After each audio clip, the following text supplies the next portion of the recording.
Have you ever wondered why you remain trapped in a relationship that hurts you?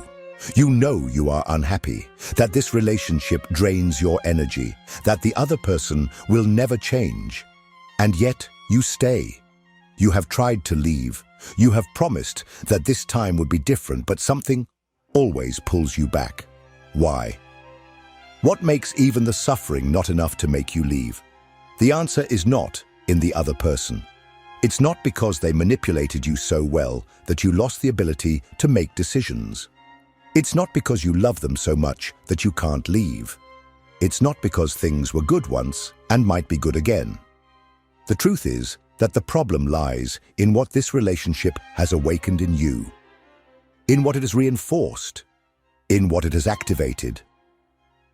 Toxic relationships are not just about fights, lies, and manipulation. They are about unconscious patterns, about old wounds that never healed, about the fear of being alone, about the need for validation, about the vicious cycle of confusion and hope. You are not trapped by the person. You are trapped by what this relationship makes you feel. And that's exactly why ending it is not enough. You might even manage to distance yourself physically, but something inside you keeps coming back, reminding you of the good moments, justifying the bad ones, wondering if you should try one more time. Because the problem has never been just the relationship. The problem is the psychological bond that was created. A bond so powerful that it alters your perception, making you accept things you once swore you would never tolerate. But enough is enough. This video is not meant to make you feel guilty. It's not to say that you are weak or lack willpower. On the contrary, this video is to help you understand what is really happening, to give you clarity. Because when you understand, you regain control, and it is only with control that you can truly leave. So pay attention. If any part of you feels trapped, unable to leave even though you know you should, this video is for you. In the end, you will understand exactly why this cycle repeats itself. And more importantly, you will know how to break it. Let's get started. Why do some people seem to repeatedly fall into toxic relationships while others manage to walk away without looking back? The answer lies in how we learn to love. Love is not something that simply happens. It is shaped, built, conditioned. And to understand why you feel so attached to someone who hurts you, we need to talk about something essential: attachment. From the moment we are born, we seek connection. In our early years of life, our brains are programmed to associate safety and well-being with how we receive affection. If we grow up in an environment where love and care are always available in a healthy way, we learn that relationships are safe and trustworthy. But if affection comes mixed with coldness, rejection, inconsistency, or even abuse, our minds learn something else: that love is unstable, unpredictable, something we have to fight to deserve. And there lies the problem. If you grew up in an environment where love and pain went hand in hand, your mind internalized this dynamic.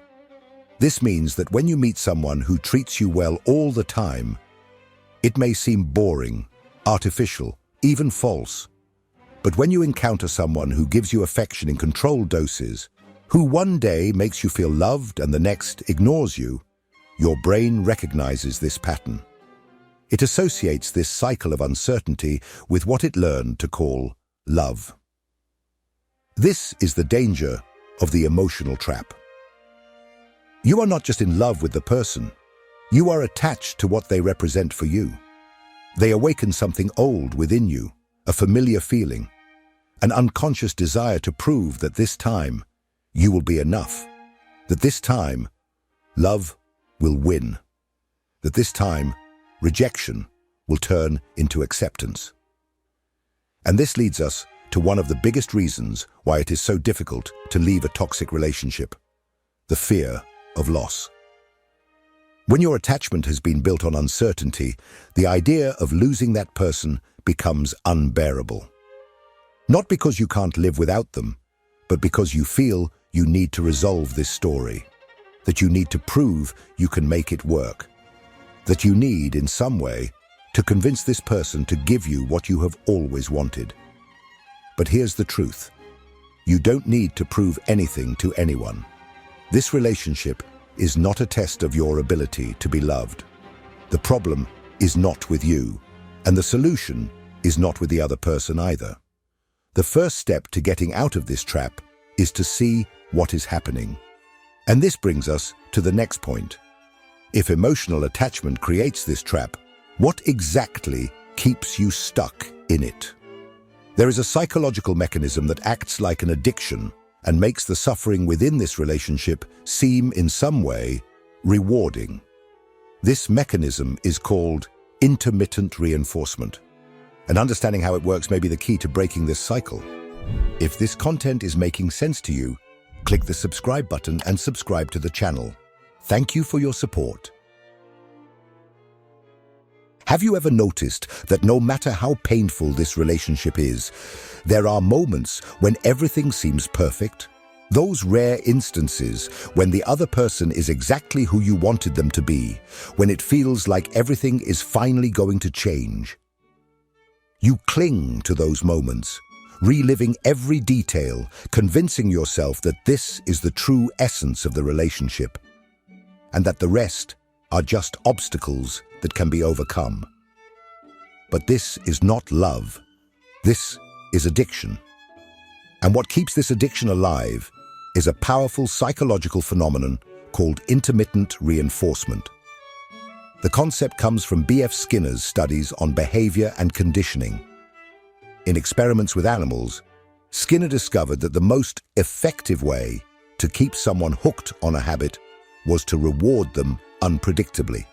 Instead of giving food every time a rat pressed a lever, scientists began to give food only occasionally, without a defined pattern. The result? The rats became obsessed. They pressed the lever repeatedly, desperate for the next reward, unable to stop. Now replace the rats with human beings and the lever with your relationship. It works the same way. If the other person were cruel all the time, leaving would be easy. But they give you small, random doses of affection, making you keep trying, always hoping for the next emotional reward. And the most perverse thing about this mechanism is that it trains you to accept less and less. In the beginning, you might have demanded respect, reciprocity, commitment. But after so many ups and downs, your standard changes. You start to accept crumbs because deep down, you just want to relive those good moments. You convince yourself that if you try hard enough, if you are patient, if you change something about yourself, the other person will finally return to who they were at the beginning. But that is the trap.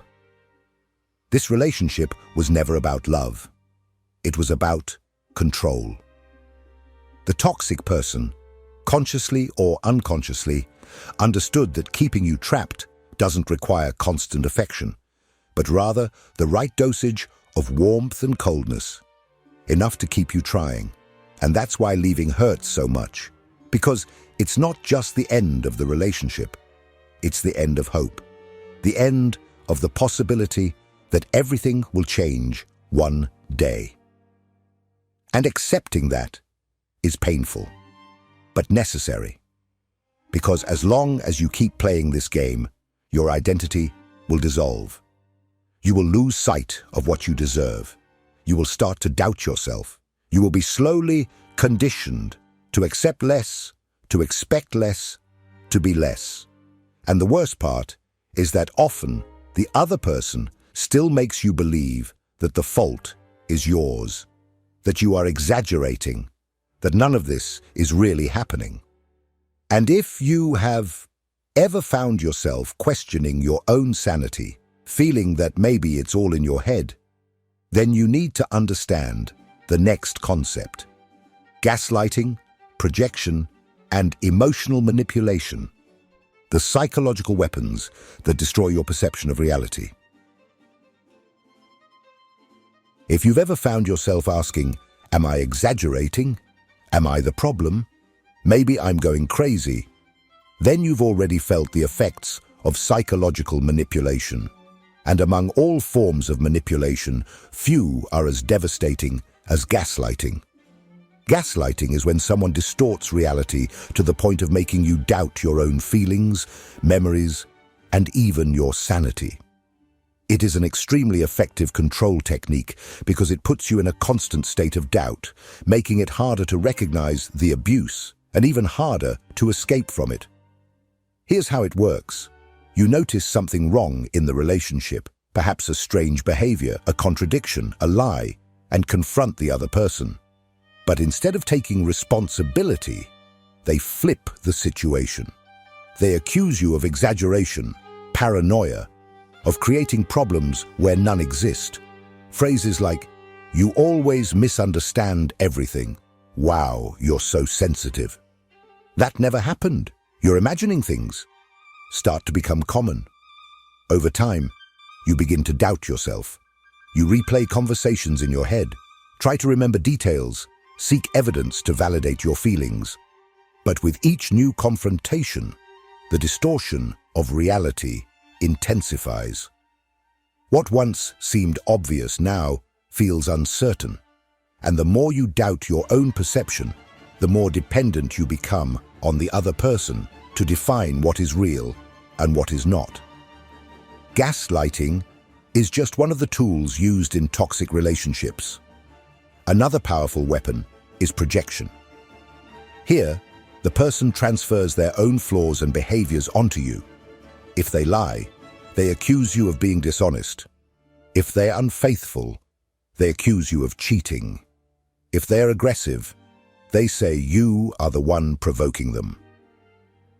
And the cruelest part of all is that often the victim begins to believe these accusations, taking on guilt that isn't theirs and carrying an emotional burden they should never have to bear. The goal of these manipulations is not just to deflect responsibility, but to put you in a state of confusion and emotional exhaustion. Because when you are emotionally drained, it becomes easier to control you. When your self-esteem is shattered, you accept any crumbs of affection as a reward.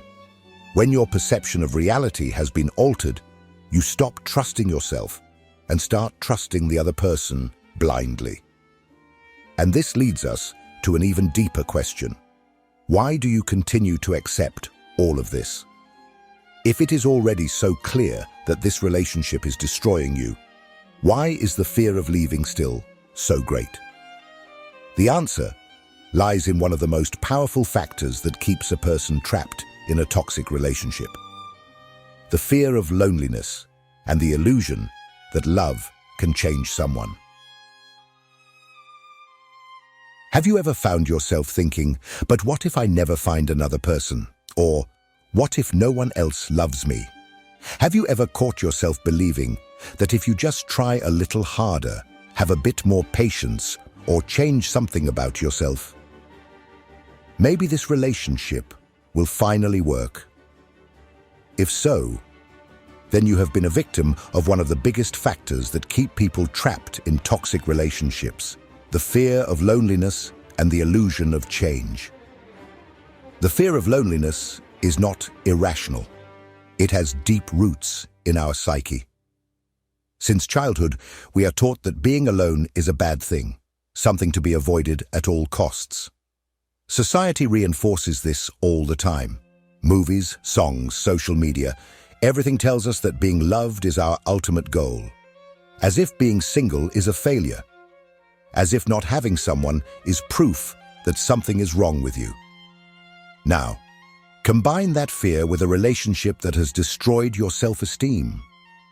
A relationship where you are conditioned to believe that no one else would understand you, that no one else would accept you the way this person does, that no one else would love you like this. The result? You convince yourself that leaving would be a mistake, that it would be better to endure what is bad than to risk being alone. But what if I told you that what you are feeling is not fear of loneliness, that what you are actually feeling is emotional withdrawal. Toxic relationships create a state of dependency similar to addiction. You are not just attached to the person. You are trapped by hope.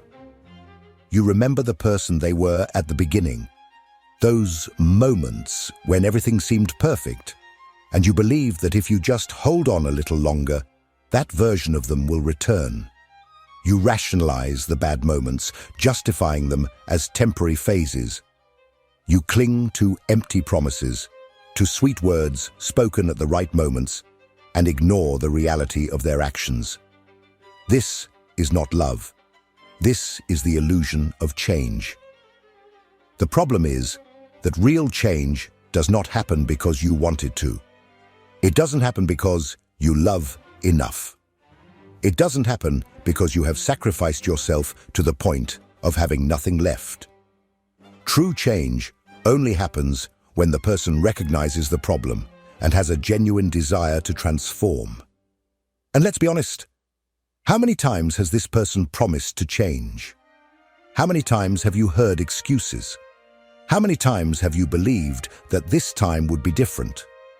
If nothing changes, it's because this relationship was never meant to change. And accepting that hurts. It hurts because it means giving up hope. It hurts because it means facing the emptiness left by something that consumed so much of your life. It hurts because it means admitting that you invested time, energy, and love in something that never had a future. But this pain is temporary. The pain of continuing, that is eternal. But leaving a toxic relationship is not just about deciding to walk away. If it were that simple, you would have done it already. To truly leave, you need to break the emotional bond, reprogram your mind, and rebuild your identity. And that is exactly what we will talk about next. How to break the cycle and start the process of emotional detoxification. Have you ever noticed that, even knowing that this relationship is destroying you, something inside you still hesitates? Even when the pain becomes unbearable, there's still that voice saying, "What if I'm making a mistake?" Or, "What if I never feel something like this again?" This happens because leaving a toxic relationship is not just a rational decision. It's not enough to understand that this relationship is harmful to you. You need to reprogram the way your brain associates love, validation, and even your own identity. You need to go through a true process of emotional detoxification.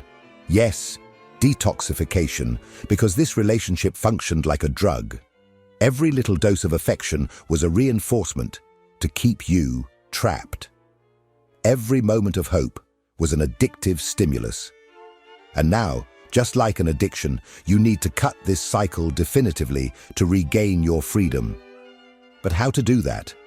How to finally break this bond that seems unbreakable? Step 1. The total break. The no contact. If you want to truly heal, you cannot maintain contact. And that means no messages, no calls, no "let's stay friends." Any contact you have with this person reactivates the emotional conditioning and pulls you back into the spiral of confusion. You might think, but what if he or she changes? What if he realizes what he lost? But here's the truth. If this person were capable of changing, they would have already done it. If they truly valued you, they wouldn't have brought you to this point. What they feel is not regret.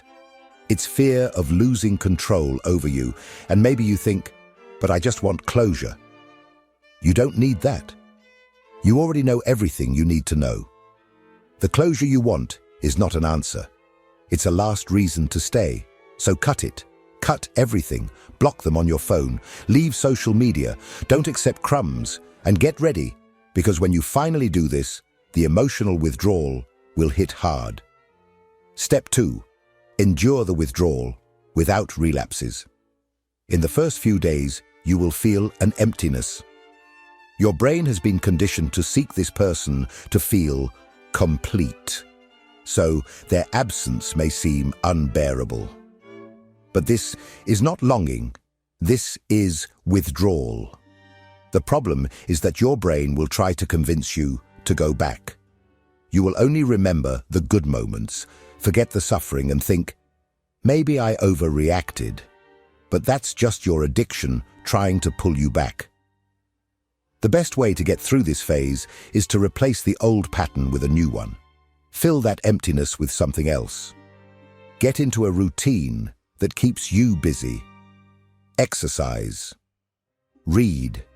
Hang out with friends who make you feel good. And above all, don't romanticize the past. Make a list of everything this person did to hurt you and reread it whenever you feel like going back. Step 3. Rebuild your identity.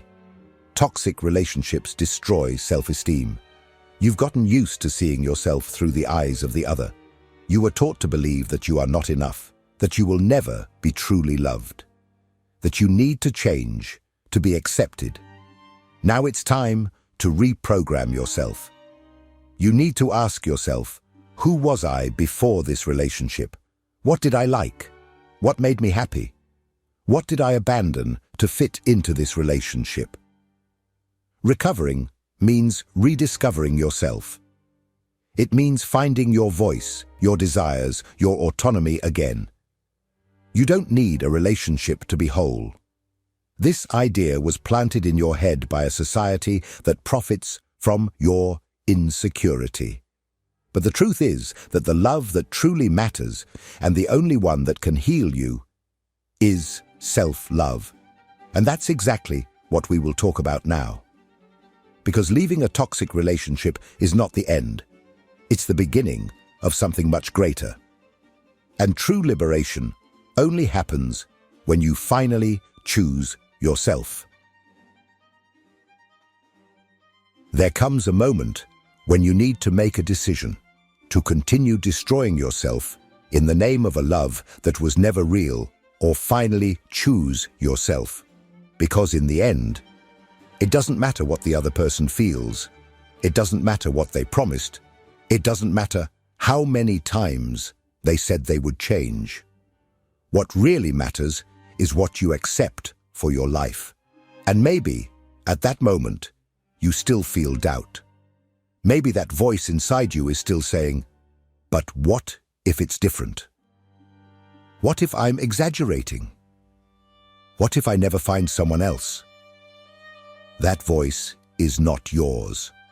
That voice was implanted over time, reinforced by every crumb of affection you were made to accept, by every cycle of manipulation that destroyed your self-confidence, by every time you put your own well-being second to please someone who never truly cared about you. But now you know. Now you see. Now you have a choice. And I need to be direct with you. No one is going to save you. No answer will come out of nowhere. No divine revelation will free you from this cycle. Either you make this decision, or you keep repeating this pattern until there is nothing left of you.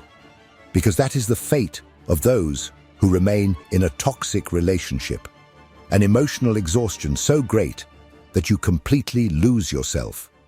You stop knowing who you are, what you like, what you want. You reduce yourself to a secondary role in someone else's life. And when you realize this, it may be too late. So stop. Choose to leave. Choose to break the cycle. Choose to rebuild yourself. And don't think that this means it will be easy. On the contrary, the first days will be the hardest. You will miss them, you will want to go back, you will question if you did the right thing. But over time, something incredible will happen. The fog will start to lift. Your mind will become clearer. You will realize that that love was never love. You will remember who you were before this relationship. And then, one day, without warning, you will wake up and realize that you are finally free. But to get there, you need to take the first step. You need to make this choice now. And I want to know, what affected you the most in this video? What part made you see something that perhaps wasn't so clear before? Leave it in the comments, because your experience can help others who are going through exactly what you went through. And more importantly, keep watching. The next video is essential for your process. If you made it this far, you need to see it. Trust me, you can't stop now.